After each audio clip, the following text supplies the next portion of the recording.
I think it was 1940.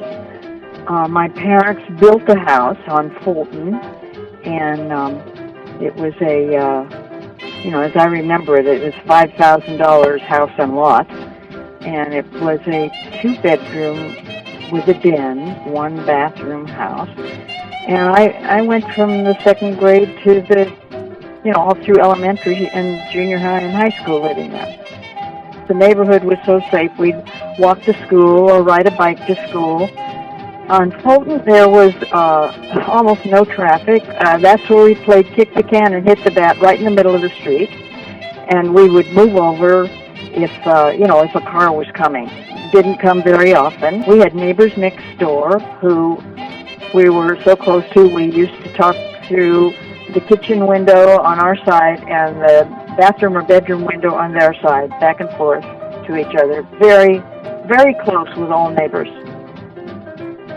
Across the street from my house was there was Penny Singleton's house. She was Blondie in the movies, and it was kind of an estate place, and with a long driveway, and so it was very different than any of the rest of the neighborhood.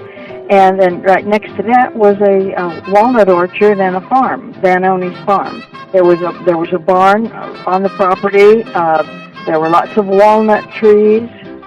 And we had a tire swing that hung from one of the walnut trees, and nobody minded that we used it on their property. There were no fences around it. There was a vacant lot right next to us, and then the house next to that, there was a couple, and he worked for ASCAP, the music, whatever that is, the regulatory thing. And Alice Faye and Phil Harris did come to visit them there. Now, I definitely remember seeing Phil Harris, more vague memory of seeing Alice Faye.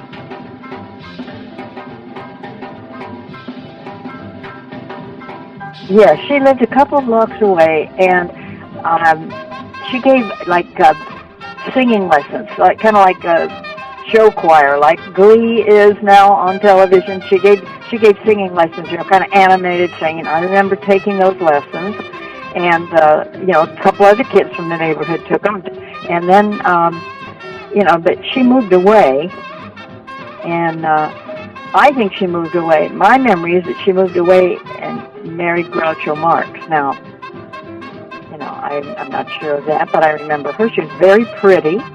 She looked like a movie star, so I was real impressed with her. The LA River was right there, and that between Moore Park and Ventura Boulevard, and there was a bridge across it.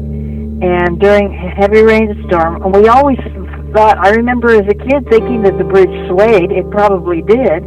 During a heavy rainstorm, it crashed right into the river. We knew it was going to go. They had blocked it off, and we watched it go into the river. It was very exciting, and very interesting. I was just driving through that neighborhood 2 days ago with my cousin, who also lived not in Monterey Village, but just 3 blocks away, and we were reviewing our childhood, and they're working on that bridge, and I thought, no, wait, come on, didn't they do it right,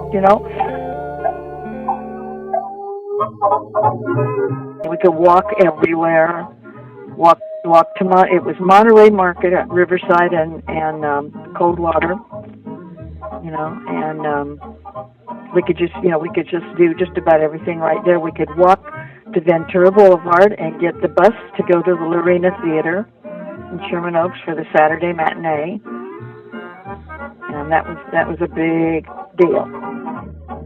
Another thing I would say about the neighborhood is there was an egg man, there was the Helms Bakery, there was a produce man, having a mother who didn't drive a car, all of these, and there was a milkman.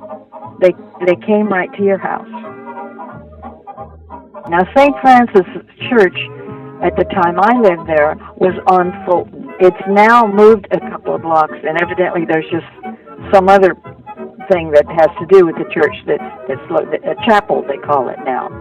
But it was the church when I lived on Fulton, and it was always open, And I would go in and look at the statues, which spooked me. I thought they were, they looked real, and and they were just. I thought they were just, fascinating. And then I also went to church on my own Sunday school at the Little Brown Church on Riverside. On Coldwater. And I remember that in the Little Brown Church, it must have been a Baptist church, because I can remember watching them baptize people as they dunked them in immerse them all the way in the water.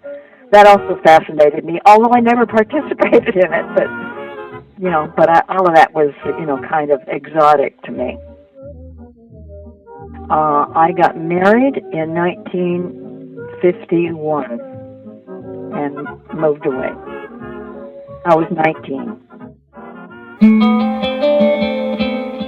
But they kept the house and rented it, and actually they kept the house until my mother died, and then I inherited the house, and I sold it on, I don't know what year, it was probably 1980, 81 maybe, 82, and I sold the house, and there are condominiums there now, but the people I sold the house to moved the house off the lot to somewhere else because it was such a well-built house and it was still valuable, so they moved it away and built condos there.